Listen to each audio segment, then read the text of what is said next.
Sama isa. 35.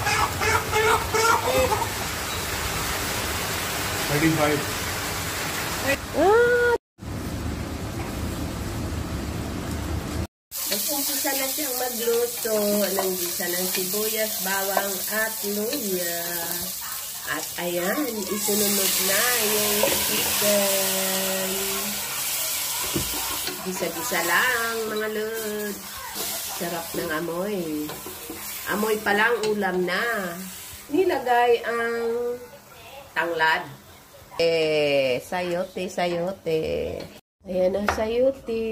Na-slice na. Ayan, kumulo na siya. Guys, nilagyan na yan ng sayote. Oh, ang sarap ng kulay ng sabaw niya. Yummy yan. Ayan, luto na siya, guys. Ready for table na yan. See you later sa pagkain namin.